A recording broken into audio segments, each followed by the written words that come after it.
Yes, go ahead. Yeah. Good afternoon, everyone. A warm welcome to you to day 2 of our 3-day webinar on careers in media by the PG Department of Journalism and Mass Communication of St. Aloysius College, Mangalore. My name is Sneha Kudva. I'm a student of final year, and I will be the moderator for this session. Before we begin, I request all of you to mute your audio and video for the session. Thank you. So our session yesterday dealt with visual media and broadcast communication. Today, our session is going to be dealing with the career opportunities within newspaper, TV, and radio journalism. So our session for today will be conducted by Reverend Dr. Melvin Pinto, SJ, the director of AMIT Institutions, Mangalore. He did his master's in communication and journalism from Mangalore University College and his PhD from Kuvempu University, Shivamogga. His areas of specialization include print media and new media. He is the director of Radio Sarang 107.8, the first FM radio channel in coastal Karnataka and campus-based community radio here in St. Aloysius College. He is also the former HOD of St. Aloysius College under Journalism and Mass Communication Department.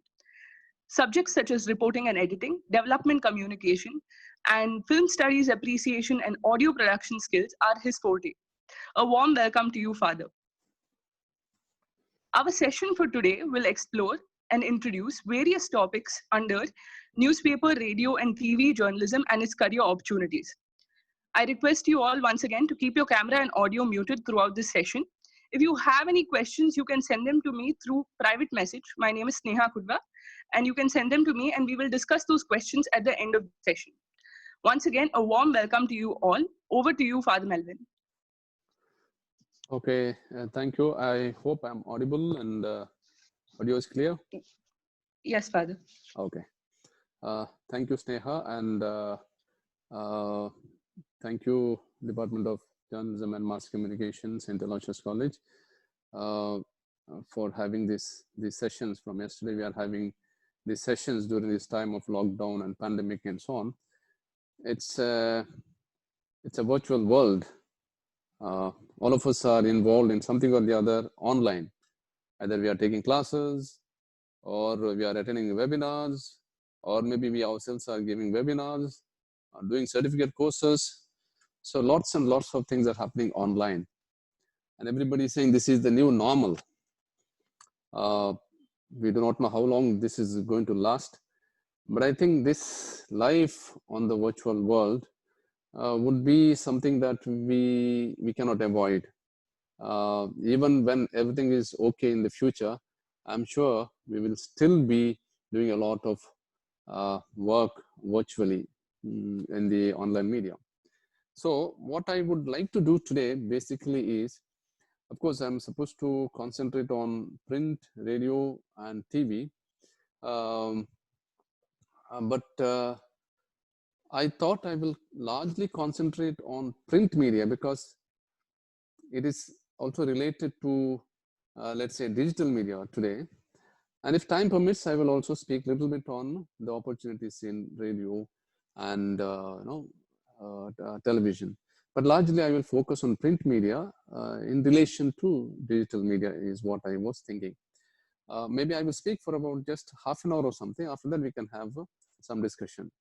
Let me share with you the PPTs that I prepared. I hope you all can see the PPTs. Yes, yes. Okay. Okay. Now, career prospects in journalism, basically in print media, and of course, we will also look into a little bit in radio and television. What has happened today is the pandemic has affected media, just like any other industry today. It has affected media. And we are dealing with career prospects in media. So it looks a little paradoxical. When media also has been affected very badly today, how can we really speak about career options in media is the question. Why I'm telling you this is because if you are following the media very closely, lots and lots of journalists have lost the job. Many newspapers and magazines have shut down. Okay, employees have been laid off. In India itself, big newspapers like the Times of India, Hindustan Times, the Hindu, and Sakal Times, some of these big newspapers have laid down a lot of journalists. They have laid them off. That means they have said that we don't have work for you. So they have just have to leave the job and go. It is the same thing in television as well. Television also is not doing so well. Radio, of course, largely it is government-owned radio, and then you have, of course, private also. Even there also people are struggling. Journalists are struggling. Even the radio jockeys are struggling even in the radio medium. So in such a situation, how can we speak about the career options? It looks a little bit, let's say, paradoxical and ironic, I could say. It's ironic.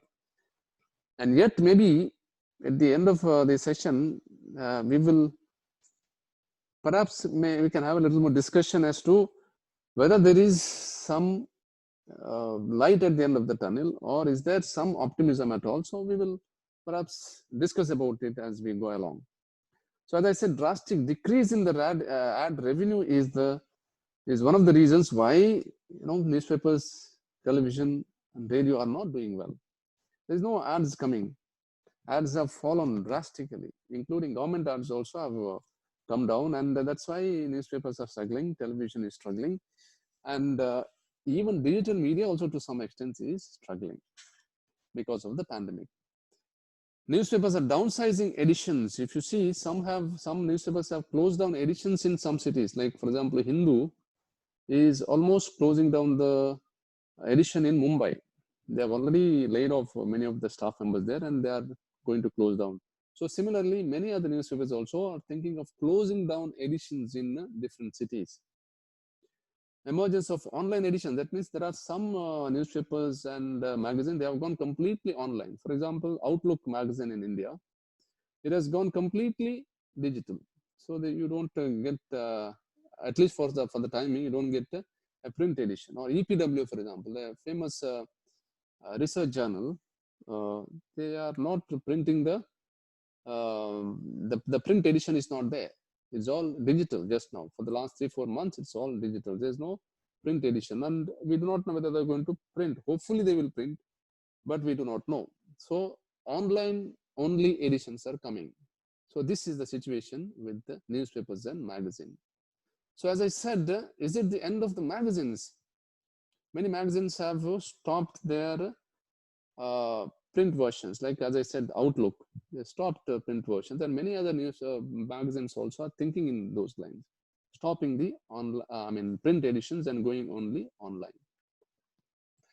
But let me go a little bit. Okay, this is the situation during the COVID period from March onwards. Okay, this is the situation. But what was the situation earlier? Even earlier also, it was not very promising. Print media situation was not very promising. Especially, maybe may not be so much in India, but world over, it was not very promising. It was declining drastically. If you know, many newspapers, they closed their print editions much before the COVID, because advertisers were more and more, they were preferring online or digital advertising, giving ads to the digital media more than, let's say, print media, or even TV also had come down.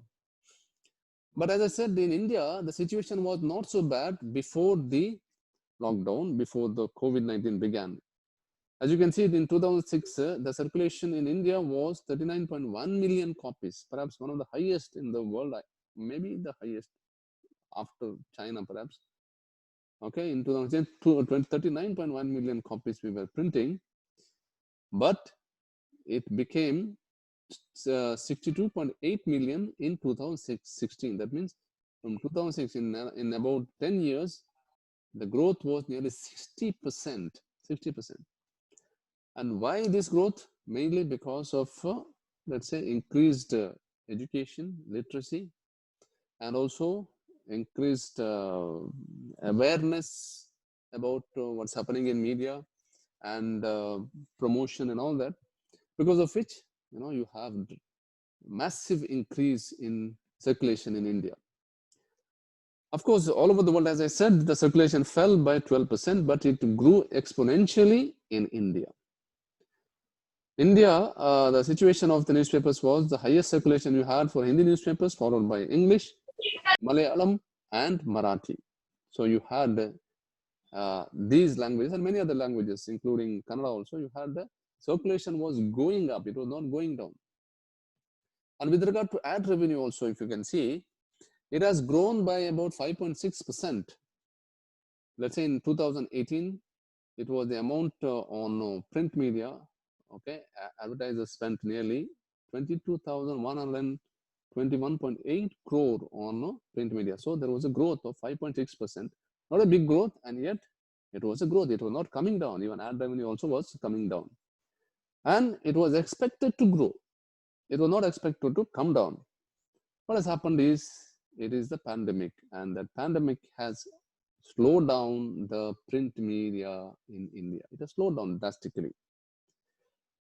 So, as I was telling you, print versus online, if you can make a little comparison between the two, today all media have their digital presence, all media, including print media. If you see, all newspapers have got their online edition.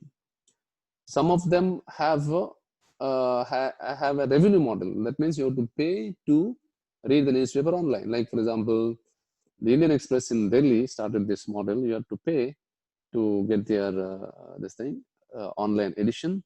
Similarly, others also to some extent had revenue model where you had to pay even online also to read the newspapers. But most other newspapers, especially the vernacular newspapers, were giving you online editions free. Some print media, as I said, have completely become digital, especially the magazines. Okay, not so much in India, not so much the newspapers, but magazines have completely become digital. The problem is, even before the pandemic, even before the COVID-19 situation, there was no much revenue from digital version for the newspapers or magazines. They thought maybe by going online, they would increase the ad revenue, but that has not happened. They are getting minimum ad revenue or any revenue for that matter from the digital version, except maybe one or two newspapers like the Guardian in England or the New York Times in America. But others are not really making much money through their online version. The maximum money comes still from print version. That means from their circulation. Why this situation? It is because 70% of all digital ad revenue flows to just 3 digital companies, it is said. See, this is the situation.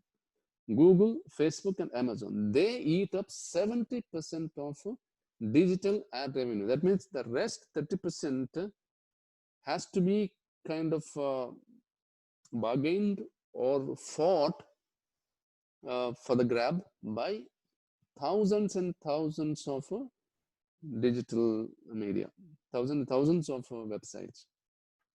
Okay, so there is basically digital clutter and no much revenue coming from digital versions of this print. So this newspapers know it, even magazines also know this. Just by going online doesn't mean that you will make money. It is not possible to make money. Maybe you will make more money just being on the print version. The Columbia journal, Journalism Review, Columbia Journalism Review, a very reputed institute in USA, and they have their journal. So they say the print as the new media. They call it as new media. Why do they say like that? This is because they are saying, see, earlier people were saying, in fact, some people also wrote books and so on, saying that print is dead, long live the print and all that. So this theory was that the print is going to die, and that's why the new world will be the new media world, online world, digital world. That will be the new world, is what people were saying. But here is Columbia Journalism Review saying the print is going to be the new media. In other words, there will be a resurrection of print. You see, newspapers and magazines going digital from print version is something very, very common these days. But see, there are some magazines who have from digital version have come to print version. For example, mostly it's happening in the US and maybe to some extent in India also, but mostly in the US. Now you have some of these magazines, they've got their big presence in online media like Tablet, Politico, the Pitchfork Review. They've got big presence in digital media. But lately, which means a year or two back, they came to the circulation. That means they started printing their versions. Why is it so? What is the reason? This is because there is still loyal customers for print. There is still a loyal customers for print. And then you see, unless you are a big magazine or you've got a big presence in the online, you can be lost in the clutter in the digital version. You can be lost actually. You may not feel your presence in the digital world. But if at all you have printed your magazine or newspaper, at least for some time it is going to be there on the newsstands. And sometimes it is going to be there on the coffee table, or sometimes it's going to be there on the library, in the library, which means people will have a look at it. And the design and the feel and the texture of a newspaper or magazine, you cannot feel it online. And people have come to know about this. And that's why you have some magazines printing their version in the actual print. They are not only in digital version, but they are coming to print. And so what I want to say here is this COVID situation has kind of slowed down or kind of affected media, especially print media, to a great extent. Yes, true. But when this passes away, hopefully it will pass away, maybe in a month, 2 or 3, we don't know how long, but it will pass away. Print will have a future, and print has lots of possibilities, Having said that, let me deal with this question as to who is a journalist. I'm sure most of you know who is a journalist, and immediately you will say a journalist is the one who writes for newspapers, magazine, or who holds the camera, or rather for a microphone in front of the camera, or somebody who is on radio. So these are the people who are journalists, is what the answer you might give me. But are such people only journalists? Actually, journalist is the one who works for a newspaper in various capacities. For example, of course, he is a reporter, he is a correspondent, he is a special correspondent, he is editor. He is also sub-editor. A sub-editor also is a journalist. And copy editor is a journalist. Proofreader also is a journalist. Photographer also is a journalist. We call him as a photojournalist. So even photographer is a journalist. So all these people are journalists. That means there are various possibilities in a newspaper or magazine based on. Now in present day context, a digital graphic designer also is a journalist. Someone who designs the page also is a journalist. Okay, so all these people are journalists. So you have various possibilities based on your capacities to become a journalist. If you are very good at photography, there's a possibility of joining a newspaper or magazine, either print edition or online edition, as a photographer. Or you are very good at camera, even a camera person in a television studio also is a journalist. And if you know good camera work, you can be a journalist in a TV station. So these are all journalists. So what do you require to be a print journalist, or for that matter, a journalist in a radio, or a journalist in a television? What do you require? Normally, all media houses today look for journalism degree. Without journalism degree, many times they may not give you real opportunity. You need to have a journalism degree, because when you have a journalism degree, you know the traits of doing journalism, and that's the reason only they give. That doesn't mean that only if you have journalism degree, you become a journalist. There are also people who have gone from literature background and learned journalism on the job.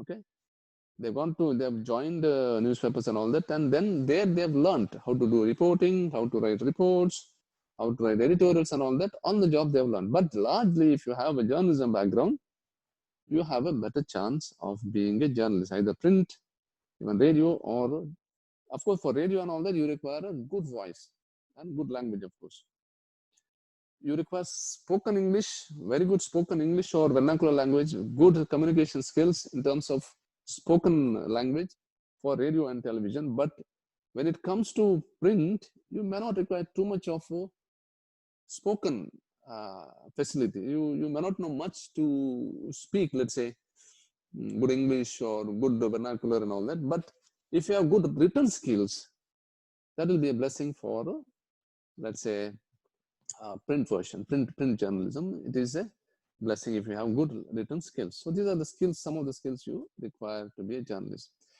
Now, let me also tell you that if you are talented, you can even be independent journalist. So that is a blessing today in the digital world. You can be an independent journalist. How do you become independent journalist? If you are very good at language, if you have very good designing skills, or if you have a very good enterprising skills, or you have very creative skills, you are creative and knowledgeable, you are ready to work hard, you can become an independent journalist.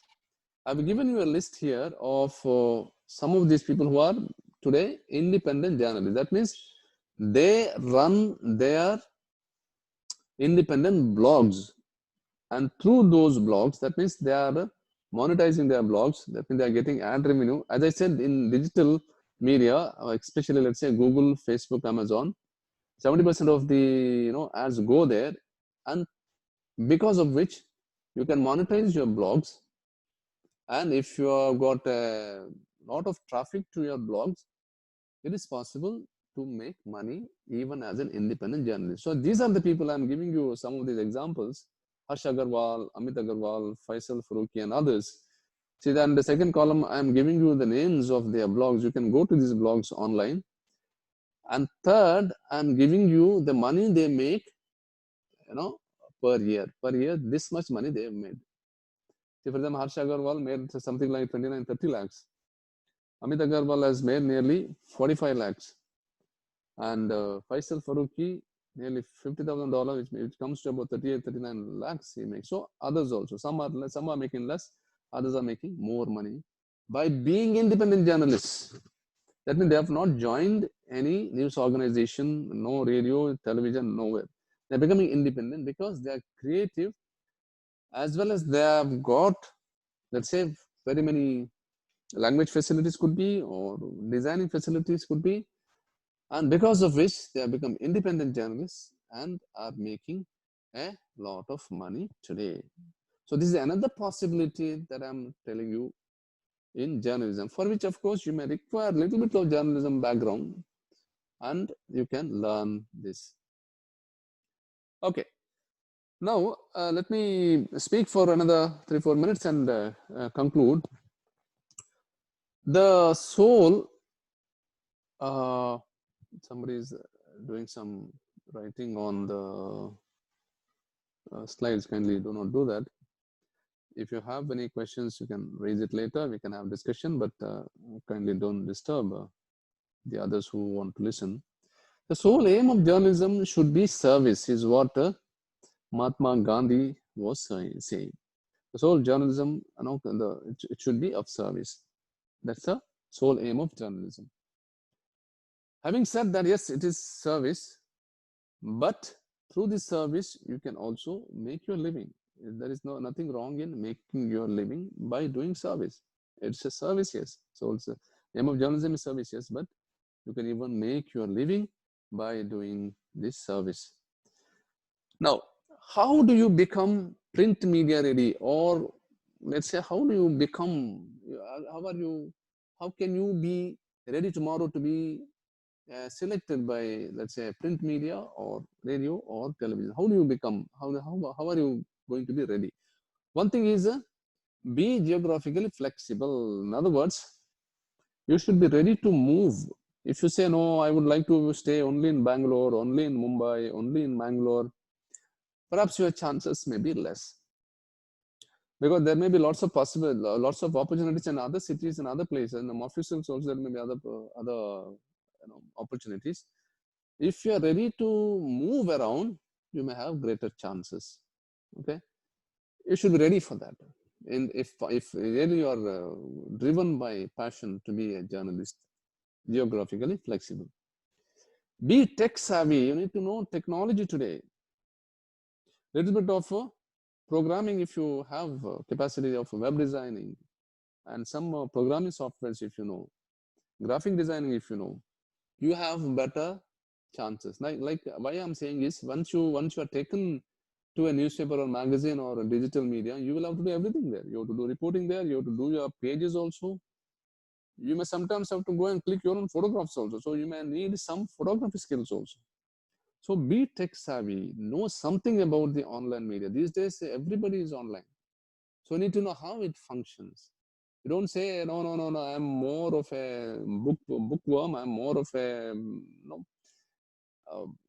old type of mindset I have. I can't, this computers and all that is difficult for me. I don't want to learn.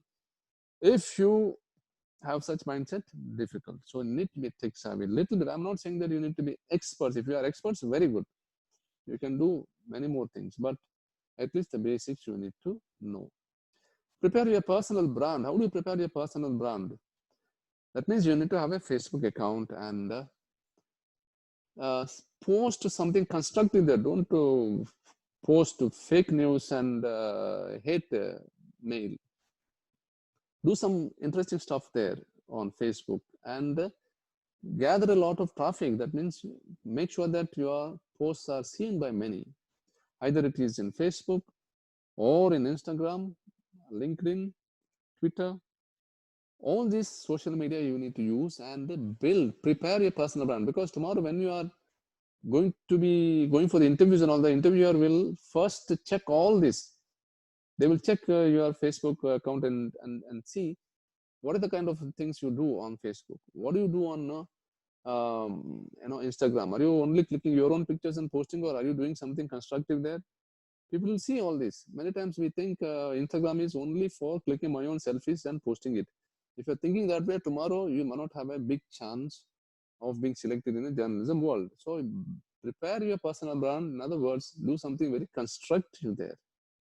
Don't be narcissistic and put your own photos. Maybe once in a while you put your photos, but see if you can do some good photography, of nature, of others, and of interesting stuff, and post that in Instagram and get a lot of traffic to your Instagram page. So that adds to your personal brand.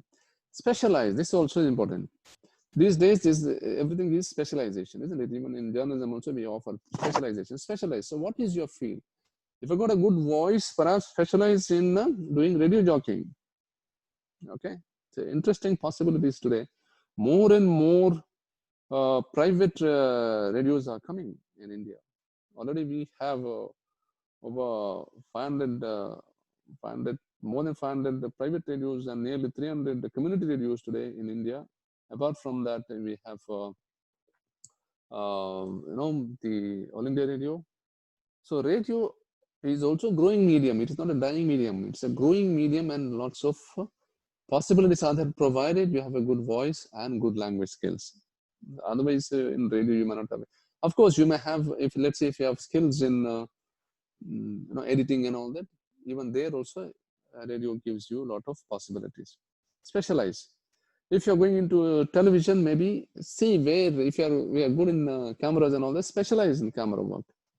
Or if you are good in graphic designing and all that, lots of graphic designers are needed even in television industry today. If you can see, all our television screens are full of graphics. Television screen today looks like a website screen only. It is like a digital screen today, especially Indian television screens. So you need lots of graphic designers in television studios. So specialize if you are good at graphic designing. So there is another field for you in graphic designing. And finally, I would say be ready to start at the bottom. What do I mean by that? At once, just because you want to become a journalist or work in the media, don't think that you should be appointed as an editor. Or let's say you want to be appointed as in the topmost position. No. Be ready to start at the bottom. In other words, you may have to start as a cub reporter, a trainee reporter, and slowly you should go step by step. So this is how we can prepare ourselves, okay, to be industry ready, tech ready, print media or radio or television. So this is some of the things I would wanted to share at the beginning. Of course, we can discuss, and if you have some questions around it, we can answer those questions also. But what I want to say finally is, just now it is a difficult situation. Okay, it's a pandemic. Everybody is having difficulty. People are losing jobs. Yes, in India, hundreds and thousands of people are losing jobs, mainly because revenues are not coming. That's the reason people are losing job, not because people just want to lay off their employees, not because of that, but because there's revenue is not coming, and companies are struggling, and that's the reason many people are, except maybe let's say digital computer industry is doing well, medical industry is doing well just now, of course, because of the pandemic. But others across the board, including automobile and teachers having problems. Everybody is struggling, yes, at this moment. But we must hope for the best, because once this passes away, maybe in another 2-3 months or 4 months, or maybe let's say another 6 months, when it goes away, I'm absolutely sure possibilities are plenty.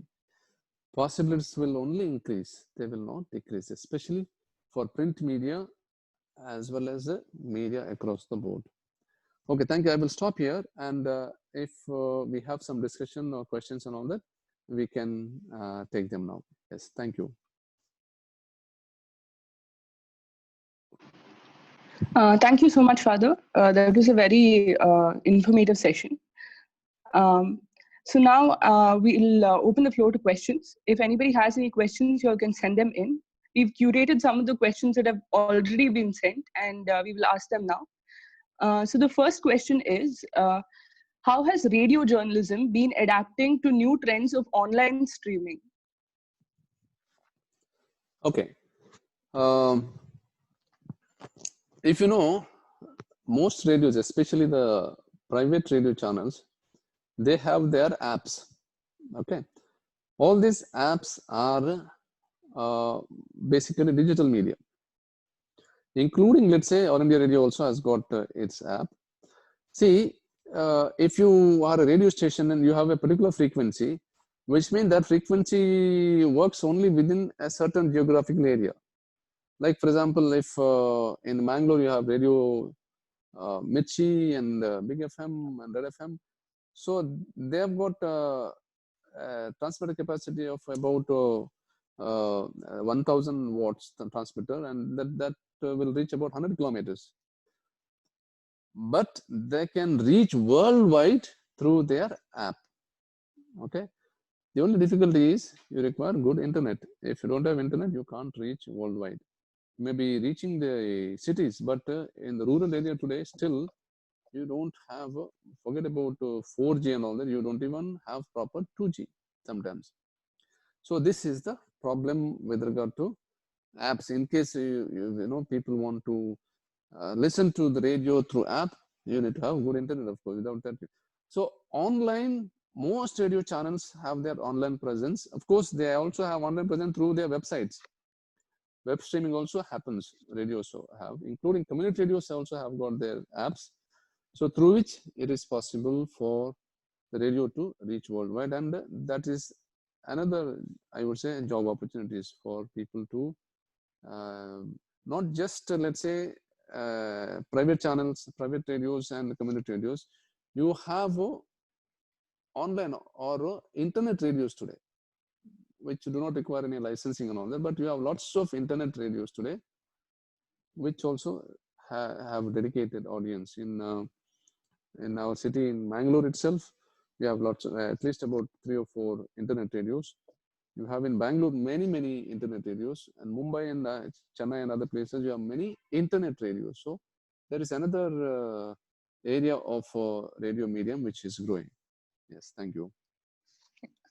Our second question is, what are some criteria needed to work under the magazine field? Okay, so criteria to work under the magazine field. Basically, when you say magazine or a newspaper or journal, they're all print, they come under the print media. So to become a print media journalist, you require qualities of a print journalist. So what are the qualities of a print journalist? Of course, you need good communication skills. And as I said, you need to have maybe certain additional skills also. Like, for example, if you know a little bit of designing, a little bit of, let's say, photography. So these are all additional skills which will help you to work in magazine as well. However, let me make a slight distinction between what is a newspaper and a magazine. If you know, a newspaper has got a shelf life of just 1 day. In fact, they say not even 1 day. Because we get our newspaper early in the morning, maybe 6 o'clock or 7 o'clock. We read it in the morning, maybe about half an hour, 45 minutes, or maximum 1 hour we spend on the newspaper, and that newspaper is dead. So shelf life, they say, of a newspaper is just about 1 hour, not even 1 day. But when it comes to magazine, the shelf life is slightly better. So if it is a weekly, the shelf life is at least 3 or 4 days. Okay. And if it is monthly, it may be even more. Okay, your shelf life is more. If it is journal, the shelf life is even more, maybe 3 months or something like that. So the shelf life of a magazine is slightly better than newspapers. However, as I said, the magazines are struggling today in India. They are struggling mainly because more and more people are online, so they get most of their stuff from online media. That's why people are not buying magazines, and that's why magazines are struggling, and some of them have gone digital, others are shutting down. So to become a magazine journalist, you normally don't do too much of reporting there. You write more of articles and features. So you need to have skills of writing articles and features, and or also maybe sometimes investigative features, investigative reports. So this is the deadline is slightly better there. In a newspaper, your deadline may be just 2 or 3 hours, or maybe maximum 1 day. But in magazine, you have slightly better deadline. Maybe sometimes you may get a week's time, or if it is a big story, you may even get more time. So these are some of the slight differences I would like to make between newspaper and magazine. Yes. Yeah, thank you, Father. Our third question is, does a platform like academia, do you think it is upgraded enough to build the students professionally, be it in print, TV, or radio journalism? Okay, I would consider that as a very important question. Yes and no, I would say. Does the academia, do our universities, our colleges and all that, do they give sufficient knowledge about the world outside, media outside? I would say yes and no. Why? Because yes, to some extent, because our universities, colleges, academia give them at least the theoretical knowledge to begin with. That means principles of journalism and all that are taught. That means ideals are taught. And many colleges and universities also give them some practical knowledge, like designing newspapers, photography, digital marketing, web designing maybe sometimes, audio, television production. So they do give. And yet, many times when the students leave the universities and colleges and go to the industry, they have a completely different picture. So most of the time they learn on the job many things, designing and all that, maybe because each newspaper is using different design. Each television has got different, capacity, different philosophy. So many times what happens is on the job you learn much more than what you learn in the university, which is fair enough, I would say. But you cannot negate whatever you learn in the universities and colleges. Why? Because in the universities and colleges, what you learn is something that has come down from a lot of people who were in the field, a lot of people who have worked in media, and a lot of media scholars who have done a lot of research, and their experience, whatever they have written and given and all that, is being taught to the students. And the teachers, those who work in the academia, especially the colleges and universities and all that, many of them also are experienced teachers who have, at least for some years, have worked in the industry. So they give their wisdom and knowledge. So whatever they get in the colleges and the universities cannot be negated. That has its benefits when you go to the industry. But yes, when you go to the industry on the job, perhaps you learn many more skills you learn. But the theoretical background behind the skills, only academia can give you. Okay. I don't think your editor will give you the theoretical background behind whatever you are doing. He may not have time to give you that. And it may not be his job also to give that. But you need to know why some things are written like this, why some things are not written like this. So why something is reported like this, there is a theory behind it. The theoretical background can be given only by the academia.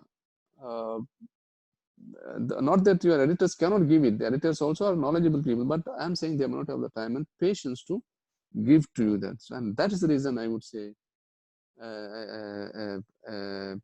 certain time in a college or university in the journalism field will definitely help you in the in your work experience. Yes. Thank you, Father. The next question is, how is multitasking important for career prospects in the future? I've partially answered that question. Multitasking, yes. Today is a world of multitasking everywhere. In every media, it is multitasking. As I was telling you, if you are joining a newspaper today, you are not expected to only do reporting. If you are a reporter, you are not expected to do only reporting. You have to do reporting, you have to do proofreading, you have to do the subbing, that means sub editing. You may also have to do your own layout sometimes. You do the layout and give. All this is expected of you. That means you are already doing multitasking. Unfortunately, you have to do another work also today in the newspapers. You may have to do some advertising work also. That means you may have to bring some revenue also to the newspaper. So this is a situation in some newspapers, as I know.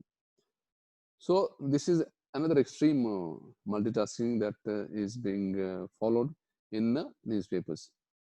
The same thing with the radio also. If you are in a radio, you may be a radio jockey. Yes, your primary job may be radio jockey, but you may have to prepare your own jingles. You may have to prepare, you edit your songs and bring. Okay, and you may have to manage how it is being transmitted. That means from the on-air room. You may have to manage everything there. You have to manage the mixer. You have to manage the mics. There may not be anybody else there. Especially this is true about community radios, I know, but definitely private radios also, private channels, except maybe All India Radio has got different sections where on air is completely cut off from the PCR and all that. But otherwise, private channels and community radios and all that, you do everything. That means you are doing multitasking. Television is slightly different, but even in television also you may have to do multitasking.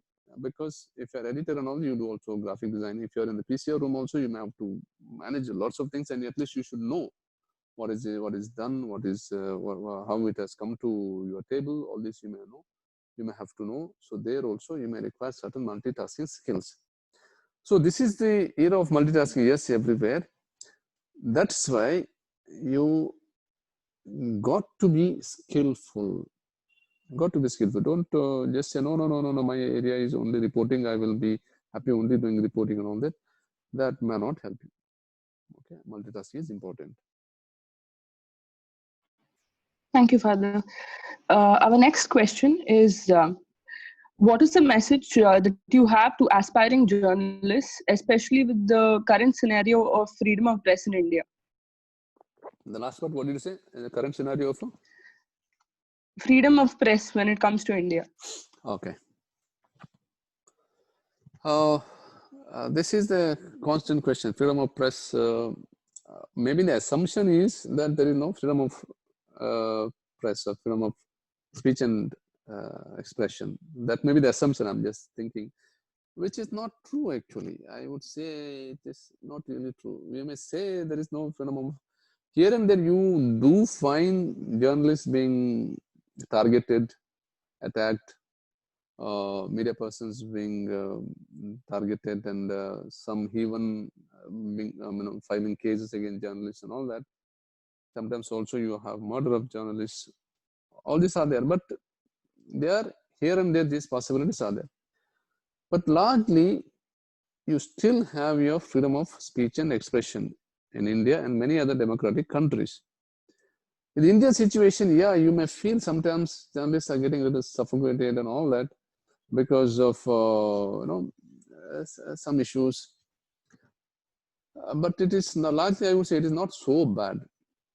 If you consider the countries like, let's say, China or Iran, or some of these countries, or Saudi Arabia and let's say some East European countries, some of these countries, you have lots of issues for the journalists there, but not so much in India. In India, journalists are counted for. Journalists are, and actually, people get scared about journalists in Indian situation. And suddenly media comes, we all become alert, no? Which means we respect them, or sometimes we are scared of them also. What if they, report something unexpected tomorrow? So such fears are there. So they are still counted for in Indian situation. So I would say there is no much, as of now, as I see just now, the situation is not so bad with respect to freedom of speech and expression in India. However, I would say, even if there are limitations, restrictions, problems, you see how you can circumvent and still be creative and enterprising. See, it doesn't mean that you should be a revolutionary journalist tomorrow and do all investigative journalism and bring out the scandals of the ministers and all that. I don't think everybody expects you to do this all the time, but you can still do wonderful work in terms of, let's say, you go and see in your neighborhood what are the problems your people there are facing. That also is an investigative journalism. Just go and find out what the farmers are doing, what is their what are their issues, what they are facing. It's also investigative journalism. Nobody stops you from doing this. Or let us say you go and see what are the civic issues people are facing, the potholes on the roads and the drainage situations. Even there also you can do. So if you're doing, let's say, for example, independent journalism, you need not do big investigations, but these are some of the simple things you can do and you can contribute a lot. Okay. So I would say the message I would give is be positive. Don't be despondent and say a situation of a journalist is bad in India, there's no freedom of speech and expression and all that, which is not true. Be positive and say, if you are passionate enough, you have many possibilities of becoming a good media person in India. Yes. Thank you, Father. We have a question related to voiceover art. So could you tell us a little more about what goes on in the field of voiceover artists and what training takes place in terms of radio jockeys and voiceover artists? Okay, so as I said, radio jockeys and voiceover artists, uh, first and foremost, what you require is a good voice, isn't it? Once you have a good voice, it is possible to learn voice modulation. See, when you are on air or when you are speaking on radio, everything you have to communicate through your voice. Absolutely everything, because nobody is able to see you. You are not writing anything. Everything you have to communicate through your voice, which means your feelings or feelings of what you are communicating has to be communicated through voice alone. And how do you manage that? So that you learn through voice modulation. And there are trainings that are given. If you are joining, let's say, private channels and all that, radio channels and all that, trainings are given, okay, to develop your skills in voice modulation. Very important to do voice modulation. And secondly, as I said, if let's say somebody wants to become a voice artist, you first see if you can listen to a lot of important voice artists and see how they are talking. That means there should be a clarity of thought. Now, sometimes what happens when we speak, for example, there's many of us have this tendency where when we end the sentence, we drop down our voice, we drop our voice. No? So last one or two words are not heard. We do not know what the person is trying to say. Once in a way, if it happens, okay. But every time if it happens, that means you have a monotonous way of speaking. There's no voice modulation. You're not taking it up or you are taking it down. Monotonous voice modulation. If you do not have voice modulation and it's very monotonous, then such persons may not make big in as voice artists or radio jockeys. So first of all, as I said, good voice you require. If you do not have a good voice and all that, try something else. Not that just because you have a passion to become a radio jockey, you have to become a radio jockey even if you do not have a good voice. If you do not have a good voice, see if you can become a print journalist or maybe an editor or technician. But if you have a good voice, it is one step away from becoming a good radio jockey or a voice artist. To learning voice modulation and expressing everything, your emotions, feelings, your creativity, everything through voice. So such possibilities are there. Thank you, Father. So earlier, when we used to see professionals in the field of journalism, they would have specialized in it for many decades. They would have either be it print or radio journalism. We would have seen that one artist or writer who has been thriving in that field for many years. Nowadays, we are noticing that this need for multitasking is increasing. So how is it going to become a norm elsewhere? Okay, yeah. Why this multitasking has come today, it has not come now. It's a multitasking has come maybe for the last 15, 20 years, or at least 10 years down the line, 10, 15 years down the line, multitasking has come. Mainly, multitasking has become something which is important after the rise of the digital media. Once digital media came to be, once everything became online, when everything became internet-based, digital-based, it was expected that everybody knows something about digital media, something about the internet, something about designing and all that. Because all the time you have to be in front of the computers, isn't it?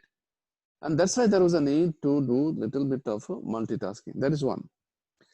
Secondly, also what has happened is when newspapers are growing, expenses also are growing, but newspapers are, or for that matter, any media, they are little not very forthcoming in terms of employing more and more people. They expect their employees to do many, many things. This is another issue, the economic issue also. So when all these issues are combined, there is multitasking becoming inevitable today. So is it going to be, should it be the norm, or is there a way out? Because as the question says, earlier you had people who were doing only, if they were doing reporting, they were doing only reporting for lifelong, and they become experts in it. And today, because of multitasking, you know a little bit of everything, but you do not know anything in depth. To some extent, yes, it is true. If you are doing only one thing, you go deeper into it and know everything about it. If you are an investigative journalist, you are always into investigation. You are not into this designing, photography, that, this, and all that. And you would become an expert investigative journalist, which is true today because you are doing multitasking. You may not be becoming expert in one area or something, which is also true. But if you keep up your passion, even after doing multitasking, you can still become expert in one or two fields. There is nobody stopping you. Let's say if you are interested in agricultural journalism, you take it as your passion. Okay, agricultural journalism. Okay, go learn about agriculture, that is and all that. You do your agriculture yourself. Nobody stopping you. Even while you, for some time, you may be doing multitasking, you can still go back to your passion and be an expert. So there is no one stopping you. Yes. Thank you, Father. So our next question is regarding TV journalism and what sort of training goes under it, especially in the case of those who are facing the camera. Any tips for camera-conscious freshers to overcome their shyness? Okay, I think Devi Madam should be the right person to answer this question,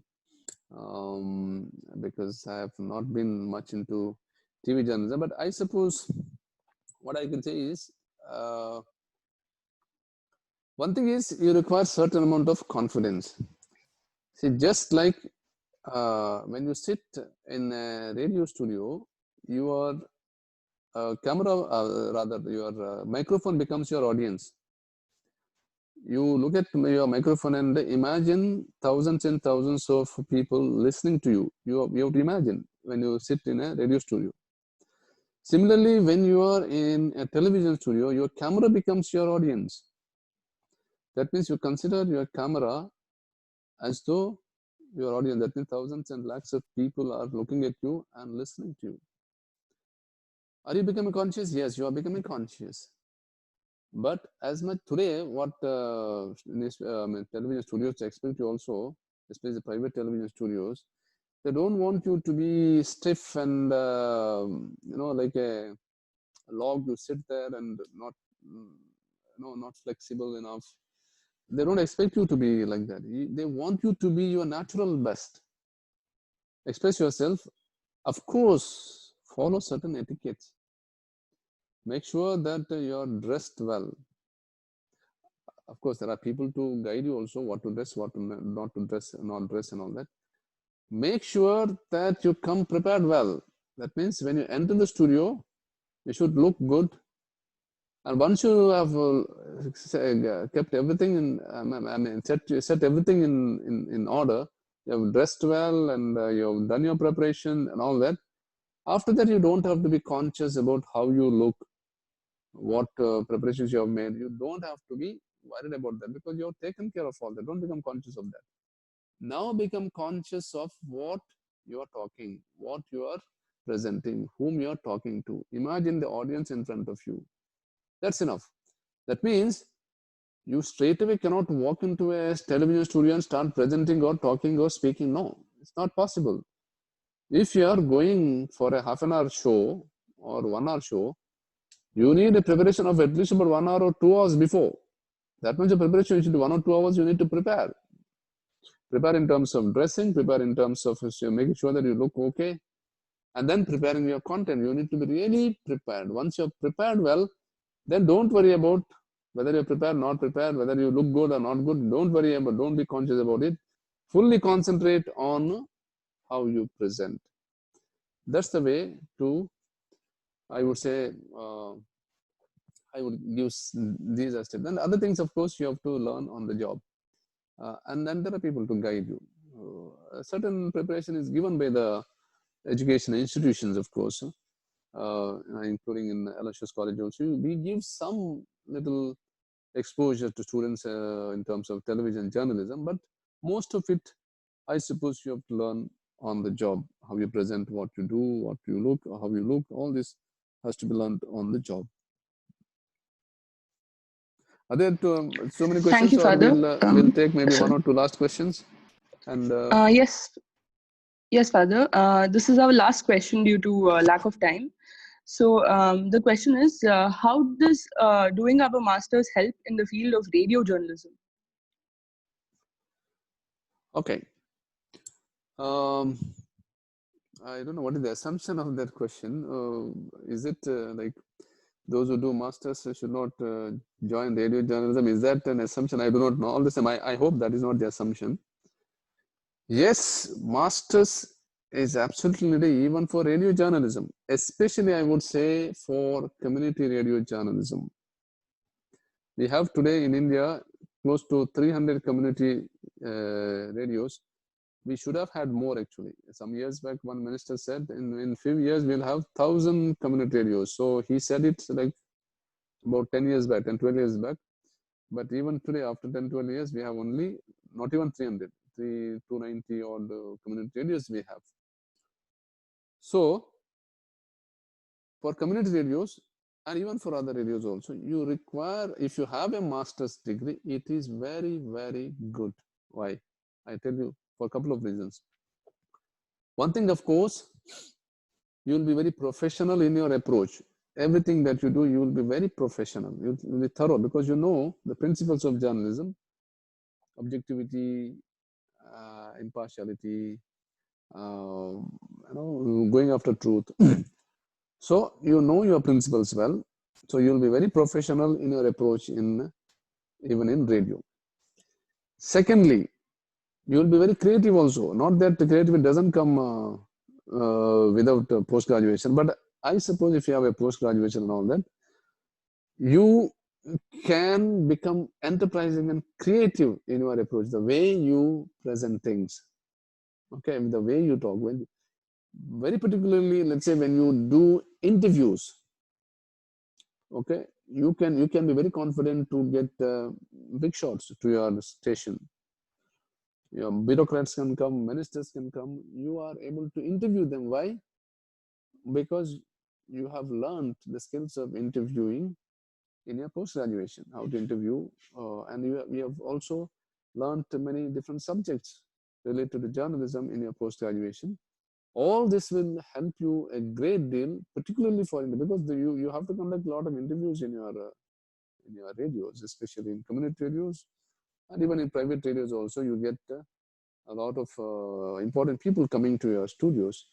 So how do you connect with them? How to prepare for an interview? When you have an interview, it's not like, you ask them, where did you study?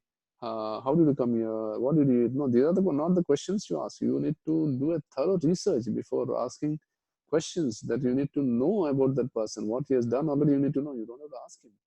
You need to ask critical questions.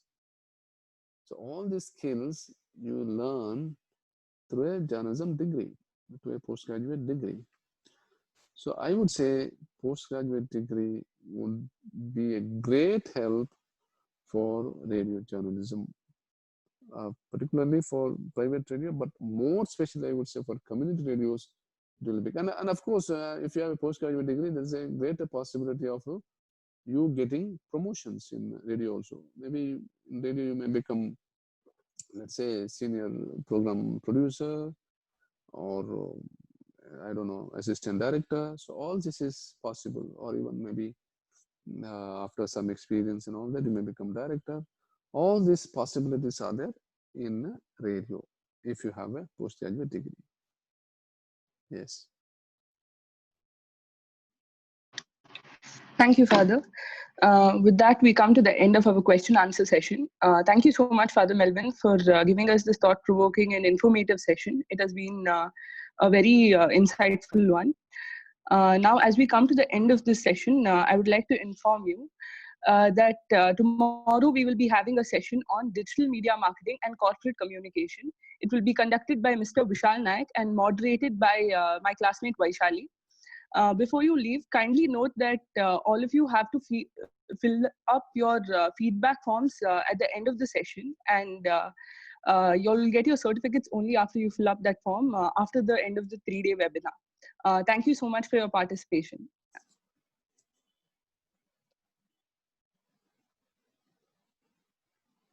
Thank you. Thank you, Sneha. Thank you, Sneha. Thank you for the Melvin. Thank you. Yes, thank you. Thanks to all the participants. Thanks to all the participants.